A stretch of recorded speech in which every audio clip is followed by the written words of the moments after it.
All India SC/ST rail employees association के द्वारा सावित्रीबाई फुले जो कि प्रथम शिक्षिका कही जाती हैं, भारतवर्ष की महिलाओं को सम्मान दिलाने का काम, शिक्षा देने का काम सावित्रीबाई फुले ने कल किया। और उसी उपलक्ष्य में उनके जन्म दिवस पर कैलेंडर वितरण का कार्यक्रम all India railway employees association द्वारा किया गया, जहां पर मान्यवर खोइया जी, विनेश गौतम जी, संबरकर जी व अन्य पदाधिकारी वहां मौजूद रहे। और उन्होंने सभी को कैलेंडर वितरण कर एक संदेश दिया कि प्रथम शिक्षिका महिला जो भारतवर्ष की रही हैं, उन्होंने जो शिक्षा की अलग महिलाओं में जगाई और आज जो भी महिलाएं अपने मुकाम पर हासिल हैं, चाहे वो किसी भी क्षेत्र में रही हों, वह केवल और केवल सावित्रीबाई फुले जी की देन है। अगर वो न होते तो शायद संविधान में जो प्रावधान किए गए हैं बाबा साहब अम्बेडकर द्वारा, महिलाओं को बराबर का अधिकार, शिक्षा का अधिकार, समानता का अधिकार और संपत्ति में अधिकार, वो शायद ही मिल पाते। इसीलिए सावित्रीबाई फुले जी को सत सत नमन। और all India rail employees SC/ST association इसका बड़ा आभार व्यक्त करती है।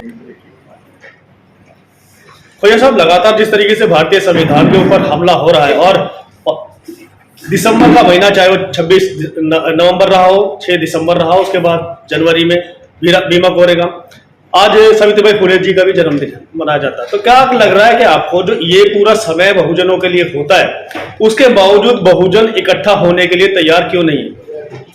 क्या मानना है आपका? सबसे पहले मैं आपके चैनल के माध्यम से सबको नई साल की बहुत बहुत शुभकामनाएं देता हूं, all India SC/ST railway employees association की तरफ से। और आज जो आप जो संविधान के बारे में आपने बोला है, आज के दौर में संविधान बहुत कठिन परिस्थिति में चल रहा है। इसके लिए जब तक सब लोग इकट्ठे एक नहीं होंगे, इस चीज से नहीं लड़ेंगे, तो इसमें हम लोग कामयाबी होंगे। इसके लिए हमको सभी लोगों को इसमें जागृति होना जरूरी है। जागृति लाने के लिए लगभग तमाम संगठन, तमाम वैचारिक लोग, जो बुद्धिजीवी लोग होते हैं, कुछ ना कुछ करते रहते हैं, मगर परंतु देखने को ये मिलता है कि कभी भी एकजुटता नजर नहीं आती। हमारा all India SC/ST railway employ association एक ऐसा संगठन है जो सभी पार्टियों को, दलितों को और OBC को सबको इकट्ठा करके और उनके जितने भी सांसद चुन के आते हैं, सबका हम लोग मान सम्मान करके सबको एक जगह बैठाने की पूरी कोशिश करते हैं। और ये हमने एक बार 68 अपने सांसद जो बैठे थे, हम लोग इनका सत्कार करते हैं और सबको इकट्ठा लाने की कोशिश करते हैं कि ये मुद्दा सब उठाया जाए। लगभग इस समय संसद के अंदर 131 सांसद अपने बहुजनों के कहे जाते हैं, परंतु कभी भी कोई भी ऐसा रूप जिसे कह सकते हैं कि संविधान को तोड़ने की कभी भी कोशिश की जाती है, उसका वो विरोध तक नहीं कर पाते। कारण क्या हो सकता है?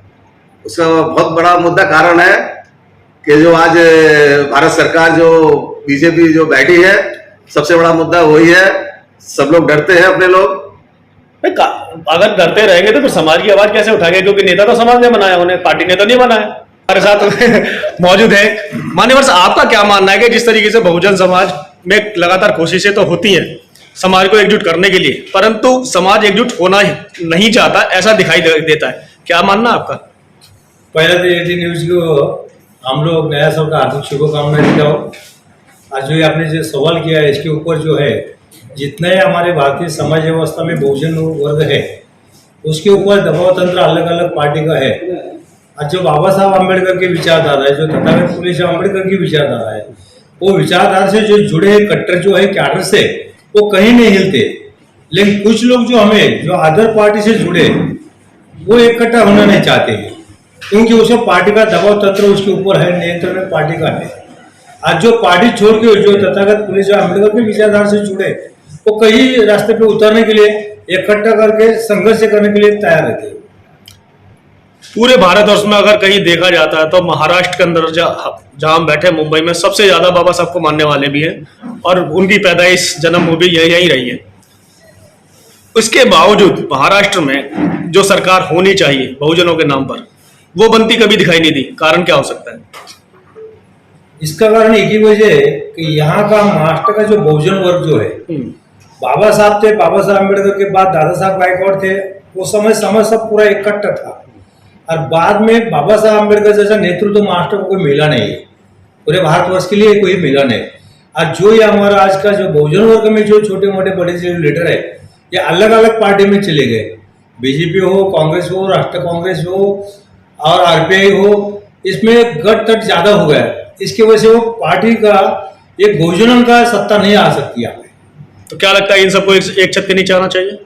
एक छत के ऊपर तो आना चाहिए, लेकिन वैसा सक्षम बाबा साहब अम्बेडकर का नेतृत्व करने वाला सक्षम एक नेता होना चाहिए। अहम की भावना नहीं दिखाई देती सब में अपनी अपनी के मैं ही बड़ा बनूं, बाकी कोई झुकना ही नहीं चाहता। नहीं, बाबा साहब अम्बेडकर की विचारधारा निस्वार्थी था जी। समाज सबके लिए ये था, और समाज को आगे करते, समाज के लिए वो संघर्ष करता था, खुद के लिए संघर्ष नहीं करता था। लेकिन आज के नेता समाज के लिए संघर्ष नहीं करते हुए खुद के चेयर के लिए संघर्ष ज्यादा करते हैं। तो यही वजह हो सकती है कि समाज एकजुट नहीं हो सकता। यही समझ। सर आपका क्या मानना, आप क्या कहना चाहेंगे? सर मेरा तो यही मानना है कि आजकल हमारे नेता में स्वार्थ ज़्यादा है। स्वार्थ ऐसा हो गया है कि उनको ऐसा डर लग गया है कि अगली बार मुझे टिकट मिलेगी कि नहीं मिलेगी। अगर मैं हमारे संसद में आवाज़ उठाता हूँ तो मेरे पीछे ईडी लगा देंगे और ये पार्टी से निकाल देंगे। बड़ा ऐसा हमने देखा है। जैसे हमारे राष्ट्रीय जोनल अध्यक्ष माननीय बी के भैया साहब ने बताया कि जब चुन के सांसद और एमएलए आते हैं उनका एसोसिएट की तरफ से बड़ा भव्य स्वागत किया जाता है। स्वागत करने का मतलब ही हमारा ये है कि हमारे सभी जो सांसद हैं पूरे इंडिया लेवल पे हमारी आवाज को बुलंद करें, मगर ऐसा हमको दिखाई नहीं देता। संविधान का हनन होते हुए क्या ये लोग देख सकते हैं? देख रहे हैं सर। हमारे जो रोकते क्यों नहीं? इससे भला होगा या नुकसान समाज का? नुकसान ही नुकसान है। आया जो आने वाला दिन बहुत ही हमारे लिए खतरनाक साबित होने वाला है सर। अगर यही कंडीशन रही तो हम बहुत बुरे कंडीशन में आने वाले हैं।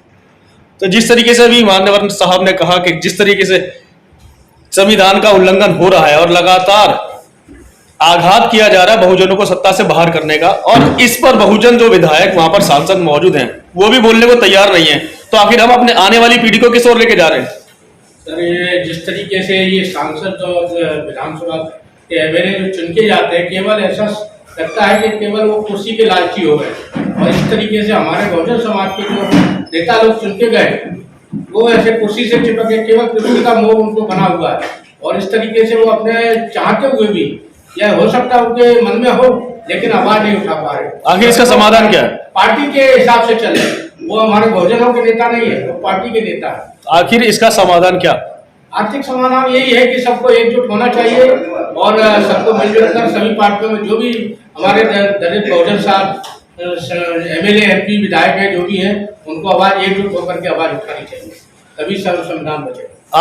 आपका क्या मानना है कि जिस तरीके से कोशिशें तो जारी हैं परंतु पटल पर कोई भी धरा पर उतरता दिखाई नहीं देता, क्या मानना आपका? जय भीम साथियों, आपके चैनल को भी धन्यवाद देता हूँ कि आपके चैनल के द्वारा हमारे all India SC/ST railway employees association द्वारा जो समता का आंदोलन चल रहा है और समता बिठाने का बाबा साहब के विचारों का चलने का जो आंदोलन चल रहा है रेलवे में, इसके लिए आप तत्पर रहते हैं और आपने अपने चैनल पर ये दिखाने का प्रयास कर रहे हैं, तो धन्यवाद देता हूँ। तो ये जो आज की जो समस्या है, जो अलग अलग बिखरे हुए जो लोग हैं, नेता लोग हैं और भी मतलब लीडर्स है, जो यूनियन के भी लीडर्स है, इनको ये अभी तक समझ में नहीं आया है कि बाबा साहब क्या चीज़ है, बाबा साहब का जो डेमोक्रेसी है वो क्या चीज़ है, बाबा साहब ने जो संविधान दिया है वो क्या चीज़ है।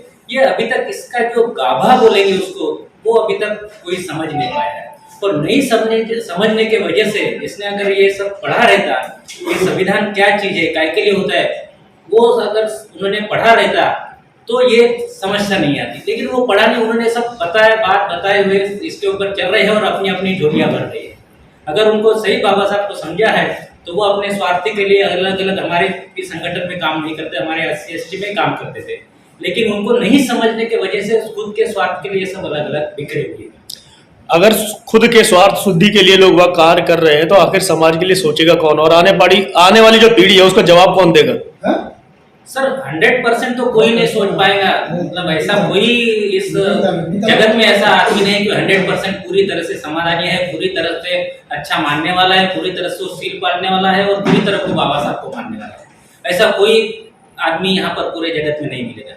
लेकिन उसमें से जो लोग हैं, जो 20% या 22%, 22.5% हमारे ऑल इंडिया SC/ST के लोग हैं, ये इस समाधान के लिए खड़े उतरे हैं।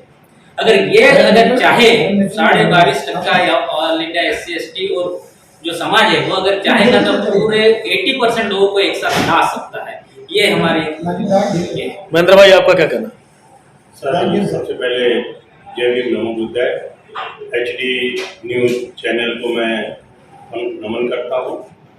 और जैसे कि अभी बताया हमारे बड़े भाई साहब ने कि एकजुट होने की बात के ऊपर हमारे रेलवे से all India SC/ST railway employee association के राष्ट्रीय महामंत्री जी श्री अशोक कुमार जी दिल्ली में बैठे हुए हैं और उनके साथ BL बैरवा जी हैं जो जयपुर से हैं, हमारे BK गोयल साहब जी हैं जो बॉम्बे से हैं। ये सभी लोग और प्रेम सिंह जी हैं, ये बड़ी ताकत लगा रहे हैं। जितने भी MP है समय समय पे उनसे मिलते हैं, मुलाकात करते हैं, चाहे वो कांग्रेस का हो चाहे BJP का हो, सभी नेताओं से मिलते हो।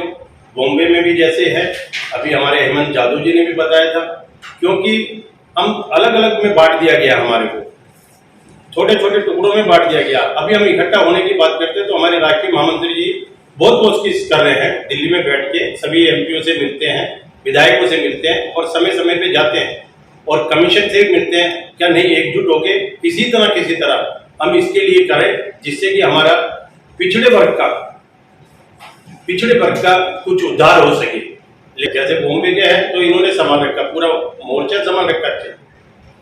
कोई ऐसा बड़ी बात ये यहाँ पर दिखाई देती है कि सब एकजुटता की बात करते हैं, समाज को इकट्ठा करने की बात करते हैं, परंतु एक जो बात आती है कि संविधान बचाने के लेकर जब एक पटल पे आने की जो कोशिश होती है, all India railway SC/ST association बहुत बड़ी एसोसिएशन है जिसमें रेलवे के लगभग करोड़ों लोग एम्प्लॉइज काम करते हैं, 4 लाख। उसके बावजूद रेलवे जो प्राइवेटाइजेशन किया जा रहा है इसको रोक क्यों नहीं पाए? इसके लिए हमारे all India SC/ST railway employ association ने पूरे भारतीय पे एक दिन का धरना भी दिया है, मेमोरेंडम PM को भेजे हैं, रेल मंत्री को दिए हैं। और वही वजह है कि कुछ उसमें हमारे को जहाँ तक है जो जितने स्पीड से चल रहा था वो वहाँ पे रोक के रखा है। आपको लगता है कि ये प्राइवेटाइजेशन को पूरी तरीके से रोक पाएंगे आप लोग? कैसे भी उतर के रुकना जरूरी है। हमारे अशोक कुमार जी BL बैरवा साहब का जैसे भी आदेश मिलता है, हमारे पूरे इंडियन रेलवे पे हम लोग इसका उसमें रहते हैं।